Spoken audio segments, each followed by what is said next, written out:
You are not just a cultural mismatch, Nate. You are a fossil with Wi-Fi. Lena Voss said it loud enough for the glass conference room to feel embarrassed. My name is Nate Hale. I am 38. I build brand systems, product names, and the legal scaffolding that keeps a startup from tripping over its own hype. I was doing that at BrightWick Labs, a software company that printed money in press releases and burned it in meetings. BrightWick was days away from its IPO roadshow, which meant everybody was pretending to be calm while quietly chewing through their own nerves. Lena was our new vice president of people and culture, which sounded like a job title designed to win arguments. She wore thick black glasses, a blazer the color of certainty, and perfume so strong it arrived in rooms before she did. She walked like she owned the air. She talked like she owned your conscience. The meeting was called the Shine Forward Summit. That was BrightWick style. Rename a crisis, then act surprised when it remained a crisis. The Shine Forward Summit was supposed to align us on post-IPO values. Translation: do not embarrass the stock price. I had a deck open on my laptop labeled LaunchGuard, my internal naming and trademark workflow. It was my system, my baby, and the reason we had not been sued into oblivion by companies with similar names. I built it after our last CEO tried to name a product Nimbus IQ, which already belonged to a hospital scheduling platform in Ohio. I saved us from a lawsuit and a headline. Lena leaned across the table and tapped her fingernail on my screen. "This is very controlling," she said. "It is protective," I replied. "We verify names, we file marks, we avoid expensive accidents." Lena smiled like she was about to explain gravity to a toddler. "Our culture is about trust and movement, not gatekeeping. You are putting friction in innovation." "Friction keeps the wheels from flying off," I said. Her smile vanished. "Do not mansplain safety to me, Nate." There it was, the first punch, thrown in soft corporate language. The room went still. Our interim CEO, Owen Pike, stared at his water bottle as if it might offer a leadership seminar. He was a numbers guy, terrified of anything that smelled like conflict. He had hired Lena because the board wanted modern culture for the IPO story. Lena turned to the room. "We have to stop celebrating the old guard. People like Nate slow down progress, then call it quality. That is not who we are." I felt heat rise behind my ears. Not because she insulted me, because she did it with that polished righteousness that made disagreement look like a moral failure. "I built LaunchGuard because the last time we moved fast, we almost shipped a product name that belonged to someone else," I said. "Brand disasters are not inclusive. They are expensive." Lena sat back and inhaled like a judge preparing a sentence. "You do not get it. People do not want rules. They want empowerment." "Empowerment without guardrails is just a crash," I said. The room reacted with little winces and polite coughs. Lena locked eyes with me. "I am going to be clear," she said. "You are not a cultural fit for where BrightWick is going." Owen finally looked up. "Lena, maybe we can keep this constructive." She waved him off. "I am being constructive. I am naming the problem." I looked at Owen. "Are we actually going to change how trademarks work because one VP does not like forms?" Owen hesitated, which was his signature move. "We just need everyone aligned." Aligned. A word that meant, please stop making this hard. I shut my laptop slowly, not as a threat, but as a boundary. LaunchGuard exists because mistakes cost more than meetings. Lena tilted her head and smiled again, that sweet smile that always arrived right before damage. "Noted. We will discuss your role after this meeting." After the Shine Forward Summit, I walked back to my desk and found a calendar invite from Lena. Culture calibration check-in. No agenda. By end of day, HR had added another invite. Fit review session. BrightWick was a startup about to go public, and it still behaved like a high school cafeteria with better lighting. I opened my personal notes and wrote one line. "Lena Voss is going to touch the wrong wire," because I knew something Lena did not. LaunchGuard was not just a workflow, it was my trademark. And it was filed under my name, not BrightWick name, because they refused to pay the legal fees when I created it. I did not do that to be petty. I did it because I had learned something in startups. When everyone is drunk on momentum, you protect yourself with paperwork. and Lena Voss had just declared war on paperwork.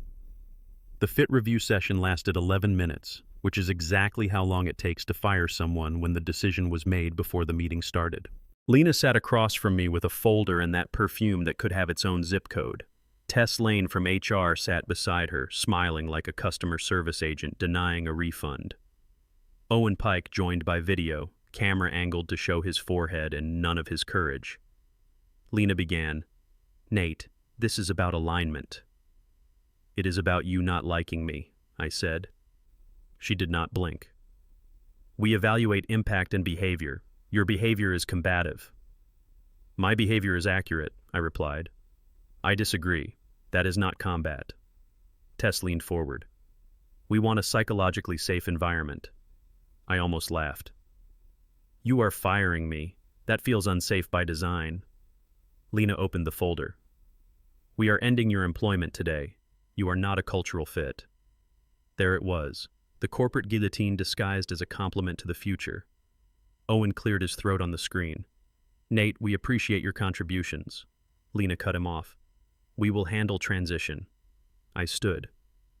"So BrightWick is 2 weeks from an IPO roadshow and you are firing the person who manages naming and trademark protection." Lena smiled like she had solved a puzzle. "We are modernizing. We will distribute ownership." "Do you know how trademarks work?" I asked. "I know how culture works," she said, as if that answered everything. Tess slid a separation agreement across the table. It included a non-disparagement clause, a confidentiality clause, and one final insult. A line stating I had no claims against the company. They offered 1 month of pay, which was generous if your goal was to buy silence cheap. I did not sign. "I will review with counsel," I said. Lena nodded as if she expected that. "Of course, and we will need immediate access to all materials related to LaunchGuard." I paused. "All materials?" "The system, the templates, the name screening database, and any trademark filings," she said. "It belongs to BrightWick." I kept my face neutral. "LaunchGuard was not funded by BrightWick. I built it on my own time after you refused to staff legal." Lena tapped her pen. "Do not be difficult. We are weeks from IPO. We need continuity." "You fired continuity," I said. Lena leaned in. "You will cooperate, or this will get unpleasant." I looked at Owen on the screen. "Are you letting her threaten me in front of HR?" Owen swallowed. "Let us just keep it professional." That was the moment the room told me everything about BrightWick. They were not led. They were managed by fear. I left the building with a cardboard box and a strange calm. When you have been insulted by someone convinced of their own brilliance, your anger sharpens into clarity. 2 hours later, Lena emailed me. Subject: LaunchGuard transfer requirements. She wrote, "Please provide written confirmation that BrightWick has full ownership of LaunchGuard, including trademark rights, brand screening methodology, and associated assets. Not ownership of files, ownership of rights." I sat on my couch and opened my folder. The United States trademark application, the registration number, the filing receipts, all under my name, Nathan Hale, owner. BrightWick never reimbursed me. They never asked for assignment. They never cared, because they assumed I would always be there, obedient and grateful. Lena did not want continuity. Lena wanted control. She wanted to fire me and keep my work. She wanted to pose as the culture savior while using my system to make the IPO look polished. I replied with one sentence. LaunchGuard is my trademark, filed and owned by me, and is not available for transfer. Within 3 minutes, my phone rang. Lena, direct line. I let it ring. Then she called again. I let it ring again. Then an email arrived from Owen. Subject: quick chat. He wrote, "Can you please help us transition LaunchGuard? We are under pressure." Under pressure. That was the only honest phrase he had used in months. I wrote back, "I can consult at market rate. Rights are not included." I expected negotiation. Instead, I got an escalation. A week later, BrightWick announced a new internal initiative, the SparkFlow framework. Lena had renamed LaunchGuard and instructed the team to use it without my permission. They ripped the templates from my old files, copied the checklists, and rebranded the workflow like a thrift store suit. The funny thing about trademarks is that you can ignore them until you cannot. and Lena Voss had just stepped on my legal landmine with both heels. I smiled at my laptop and said it out loud, alone in my living room. Not today, Karen. Not today. BrightWick tried to pretend SparkFlow was original. That lasted exactly 1 week. The first crack came from their own marketing team. A designer posted in the company chat, "This looks like LaunchGuard with a new logo." Someone replied, "Do not say that." Someone else replied, "Why not?" Then the thread disappeared, because BrightWick culture was transparency until it was inconvenient. Meanwhile, SparkFlow started breaking things. LaunchGuard worked because it had gates, it forced approvals, it required legal checks before public announcements. Lena removed the gates because she called them power hoarding. She told everyone to move fast and trust the vibe. The vibe did not catch conflicts. On a Tuesday, BrightWick announced a new feature called Halo Deck at a press preview. By Thursday, a company called Halo Desk sent a cease and desist letter. Similar name, similar market, similar customers. The letter demanded a rebrand and damages. BrightWick tried to laugh it off until the investors asked why legal was asleep. They were not asleep. They were fired, underfunded, or ignored. Lena blamed the product team. The product team blamed marketing. Marketing blamed brand. Brand blamed the ghost of me. Owen emailed me again. "Can we talk?" I replied, "Yes. Consultation is $250 per hour, minimum 10 hours, prepaid." Owen did not respond for 2 days. Then he did, with a number that proved how scared he was. "Accepted," he wrote. "Please send invoice." I smiled and sent it. Prepaid. When we met, Owen looked exhausted. His eyes had that IPO stare, the stare of someone watching a balloon inflate while holding a pin. "Nate, Lena has created friction," he said. "She removed it," I said. "Now it is back as chaos." Owen rubbed his face. "She says you are sabotaging us by withholding LaunchGuard." "I am not withholding," I said. "You fired me. You do not get my trademark for free." Owen tried the soft approach. "We can make this right. We can pay you for the trademark." "You can," I said. "But you already used it without permission. That makes it a legal problem, not a negotiation." Owen flinched. "We did not know it was trademarked." "You did," I said. "I told you. Lena told you she needed it. You ignored the emails, then used it anyway." He sighed. "The board is tense. Lena is popular with them." Of course she was. Woke language plays well in slide decks, especially when the board wants a story about modern values. Lena was a walking narrative. I gave Owen a small truth. Popularity is not compliance. That same week, BrightWick Legal sent me a letter claiming SparkFlow was work product and demanded I cease interference. They called my trademark invalid. They also threatened to sue me for disparaging the company, even though I had not said anything publicly. Ray Mills, my lawyer from a past contract dispute, read the letter and laughed once, dry and amused. "They want to bully you," Ray said. "They also used your mark. That is the gift." We filed a formal notice: trademark infringement, misappropriation, and retaliation. We included evidence: Lena emails demanding transfer, the SparkFlow documents copied from my templates, internal screenshots of their rollout announcement, and a timeline showing I warned them. Then Ray did the part that makes executives sweat. He sent it to the board. Not Owen, not Lena, the board audit and governance committee. The board responded within 48 hours, not publicly but internally, which is where real panic lives. They scheduled a call with me and Ray. Lena was not invited. On the call, Gwen Sharp, the board chair, sounded tight. "Mr. Hale, your claim is that BrightWick is using a trademark you own." "Yes," I said. "They fired me, then demanded my trademark, then used it without permission." Gwen asked, "Why would the company do that?" I kept my answer simple. Because Lena Voss believes culture is whatever she wants, and Owen Pike is too scared to tell her no. Silence. Then another board member spoke. "Is the infringement material?" Ray answered. "Yes. The company is weeks from IPO and is publicly promoting a branded framework they do not own. That is a disclosure risk and a litigation risk." Gwen exhaled. "We will investigate." After the call, Owen texted me from a private number. Please do not burn the company down. I replied, I did not light the match. I just stopped letting you borrow my fire extinguisher for free. Lena, meanwhile, doubled down. She held an all-hands called the Authenticity Rally and told everyone that legacy thinking was attacking the company. She did not name me, but she did not need to. My absence was her favorite villain. Then she made the mistake that turned revenge into inevitability. She sent a company-wide email announcing SparkFlow would be featured in the IPO roadshow as our proprietary culture engine. Proprietary. I forwarded that email to Ray with one word: perfect. Because now it was not just internal copying, it was a public claim. And public claims have consequences that even perfume cannot cover. The board investigation moved like a slow storm, quiet until it arrived over your house. First, BrightWick paused the IPO roadshow rehearsals for alignment. That was the polite phrasing. The real phrasing was, lawyers are now in the building. Second, the legal team pulled every document connected to SparkFlow. They found my templates with the titles changed, my checklists with the headers swapped, and my trademark name referenced in internal comments that someone forgot to delete. Third, the finance team asked a question no startup wants to hear.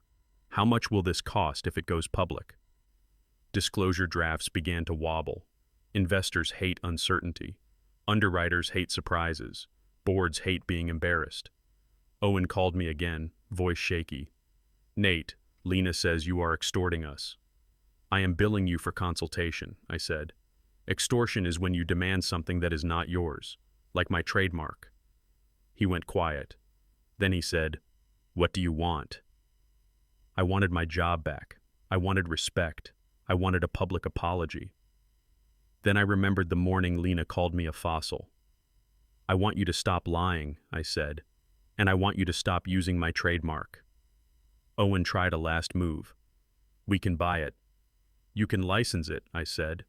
Buying requires trust. You fired trust. That same afternoon, my lawyer filed for an injunction. Not because I enjoyed paperwork, but because deadlines force honesty. An injunction request is a legal way to say, stop now, or the court will stop you. BrightWick responded with a public relations shield. Their spokesperson claimed SparkFlow was independently developed. Lena went on a podcast and talked about building culture systems from scratch. She wore her glasses like armor and laughed about old-school gatekeepers. Then the host asked, did you own the trademark? Lena hesitated. That hesitation was the sound of a narrative cracking. A reporter dug into trademark databases. My filing popped up in minutes. The story wrote itself. Startup near IPO accused of using ex-employee trademark. BrightWick tried to bury it with a press release about community initiatives. The market did not care. The board convened an emergency meeting called the Signal Integrity Session. That name leaked too. BrightWick loved naming things, and names are easy to repeat. Gwen Sharp called Owen into it. She called Lena too. She did not call me. I did not need to attend. I had already delivered the evidence. 2 days later, Owen emailed the company. We are making leadership adjustments to ensure focus and compliance. Lena Voss was transitioning out. That was the corporate version of an exit ramp with no signage. But Lena did not go quietly. She messaged me directly, from her personal email. Your behavior is toxic, she wrote. You are harming a diverse workplace to satisfy your ego. I read it twice and laughed because the only thing more predictable than a Karen VP is the way she tries to weaponize morality when she loses. I replied with one sentence. My ego did not file your false claims in an IPO deck. Then Ray sent her email to the board as Exhibit K. The injunction hearing was scheduled for the following week. BrightWick lawyers suddenly wanted settlement. Not a polite settlement, a fast one. They offered money and asked for silence. Ray asked me, do you want to take it? I thought about the people still inside BrightWick, scrambling to fix Halodeck, rewriting product docs, and watching leadership sprint from one fire to another. I thought about the employees who would get blamed for Lena shortcuts. I thought about the underwriters who would demand answers. I want a licensing agreement, damages for infringement, and a written correction to any IPO material, I said. And I want my name cleared. Ray nodded. That is reasonable. It is also terrifying for them. BrightWick agreed to the license, paid damages, and issued internal corrections. They removed SparkFlow from the roadshow deck and replaced it with generic language about operational frameworks. Underwriters demanded a delay to ensure clean disclosures. The IPO date slipped. A startup about to go public hates delays more than lawsuits, because delays change the story. And BrightWick's story was now leadership chaos, trademark dispute, and a VP fired for causing it. Owen sent me one final message. Lena ruined us. I replied, no. You hired her, then protected her, then used my work to cover the hole. She was one match. You were the fuel. That was my revenge. Not screaming, not gossip, not sabotage, just truth, documented, delivered to the people who actually controlled the outcome. Because in startups, the fastest way to end a fantasy is to force it into a filing. And BrightWick had to file. By the time the injunction hearing arrived, BrightWick had already done the thing they swore they would never do. They blinked. The court did not need to order them to stop using SparkFlow because they had removed it everywhere they could find it. They renamed it again, quietly, like a thief changing clothes. The new name was Horizon Pulse, which sounded like a yoga app. They scrubbed my original templates, but the structure remained, because you can repaint a house, but you cannot pretend the foundation never existed. The IPO delay became official. BrightWick announced it as strategic timing. Investors read it as avoidance. The press called it a stumble.